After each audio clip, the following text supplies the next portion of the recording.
Hello friend, welcome to my YouTube channel technical platform.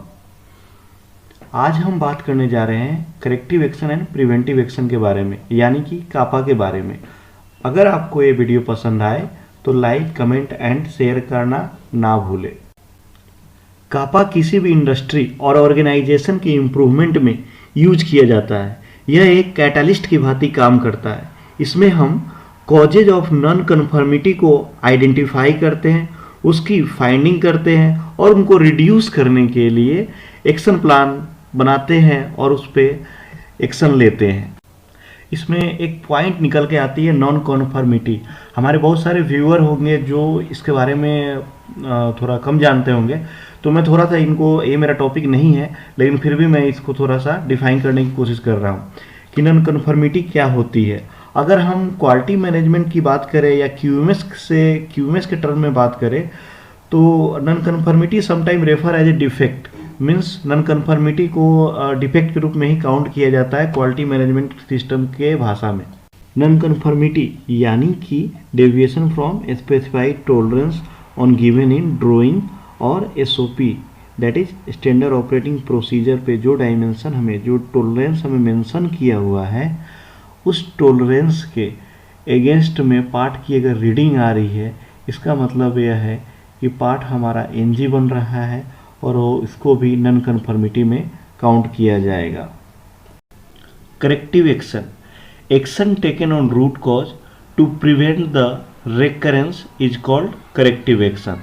That is, हमें जो action लेना है वो रूट कॉज पे लेना है, जिससे कि उस रूट कॉज से इन फ्यूचर में दोबारा कोई डिफेक्ट जनरेट ही ना हो। अब यहाँ एक पॉइंट है, to prevent the recurrence means problem पहले ही आ चुकी है, अब उसको प्रिवेंट या एलिमिनेट करने के लिए हम उसके रियल रूट कॉज पे एक्शन लेते हैं।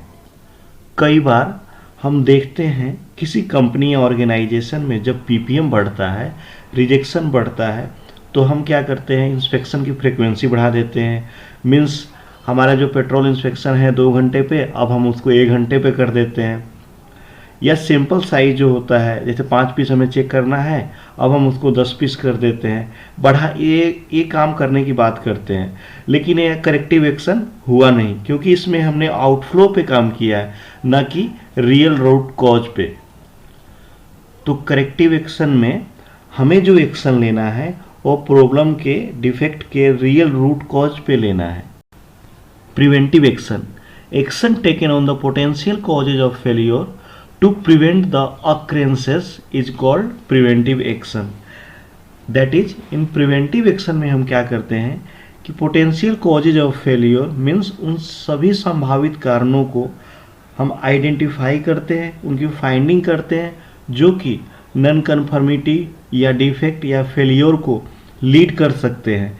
यानी कि फेलियर अभी हुई नहीं है लेकिन यह उनको जनरेशन में मददगार हो सकते हैं, तो हम सारे पोटेंशियल कॉजेज पे पहले ही एक्शन ले लेते हैं, जबकि वो रूट कॉज नहीं है फिर भी हम उन पे एक्शन लेते हैं। तो इसे ही हम प्रिवेंटिव एक्शन कहते हैं।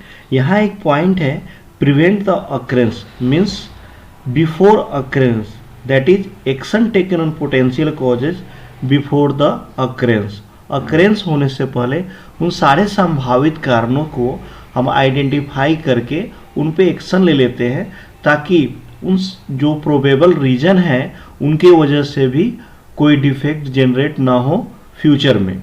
तो इसे ही हम प्रिवेंटिव एक्शन कहते हैं। तो आइए हम जानते हैं difference between corrective and preventive action के बारे में।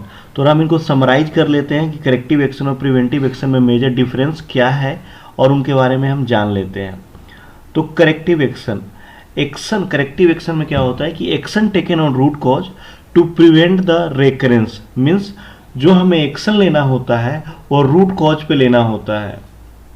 जबकि प्रिवेंटिव एक्शन में क्या होता है कि action taken on the potential causes of failure to prevent the occurrence. Preventive action में उन सारे संभावित कारणों को आइडेंटिफाई करना होता है, उनकी फाइंडिंग करनी होती है जो कि डिफेक्ट को जनरेट कर सकते हैं, जो कि नॉन कन्फर्मिटी को बढ़ावा दे सकते हैं। तो इन सारे पोटेंशियल कॉजेज को पहले ही आइडेंटिफाई करके, अक्रेंस होने से पहले हम उनको आइडेंटिफाई करके एक्शन ले लेते हैं। करेक्टिव एक्शन एक रिएक्टिव अप्रोच है। मीन्स रिएक्टिव अप्रोच क्यों कहा हमने? क्योंकि इसका यूज तभी किया जाता है जब एक प्रॉब्लम जनरेट हो जाती है, after a problem happen in a process, तब हम जो एक्शन लेते हैं वो करेक्टिव एक्शन होता है। मीन्स प्रॉब्लम आ चुकी है और तब आपने एक्शन लिया है, वो करेक्टिव एक्शन कहलाएगी। प्रिवेंटिव एक्शन एक प्रोएक्टिव अप्रोच है। ऐसा क्यों? क्योंकि ये before a problem happen when A risk identify, problem होने से पहले आप उन सारे संभावित कारणों को आइडेंटिफाई करते हैं, उन सारे रिस्क को आइडेंटिफाई करते हैं जो कि डिफेक्ट जनरेशन में या जिसके थ्रू नॉन कन्फर्मिटी लीड हो सकती है, बढ़ सकती है, उन सारे कारणों को आप पहले ही आइडेंटिफाई कर लेते हैं प्रॉब्लम आने से पहले, तो उसे हम प्रिवेंटिव एक्शन कहते हैं और वह एक प्रोएक्टिव अप्रोच है। तो आइए इस नेक्स्ट स्लाइड में हम बात करते हैं ये करेक्टिव एक्शन और प्रिवेंटिव एक्शन का यूज हम कहाँ कहाँ कर सकते हैं, किन किन स्टेज में हम कर सकते हैं।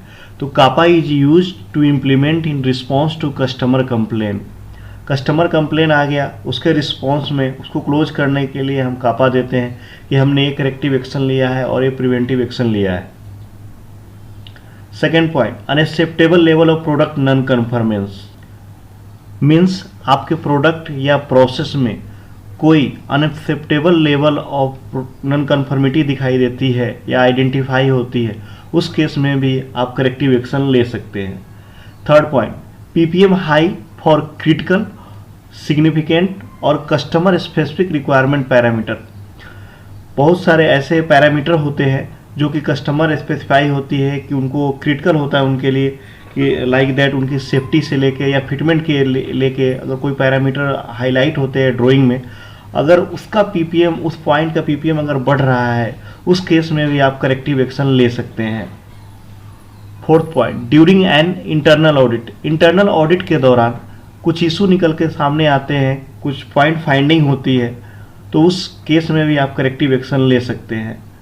During SPC means statistical process control, product और प्रोसेस मॉनिटरिंग के दौरान, मतलब एसपीसी करने के दौरान अगर कुछ आपको एडवर्स कंडीशन दिखाई देता है, आइडेंटिफाई होता है, उस केस में भी आप करेक्टिव एक्शन ले सकते हैं।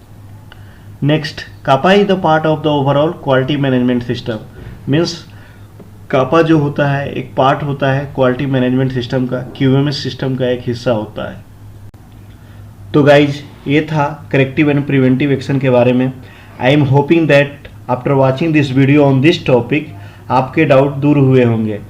अगर इस टॉपिक पे कोई डाउट होगा तो प्लीज़ कमेंट करके हमें बताएं ताकि हम आपके डाउट को क्लियर कर सकें। यदि आपको हमारी वीडियो इन्फॉर्मेटिव लगी हो तो प्लीज़ लाइक करना न भूलें। Thanks for watching this video.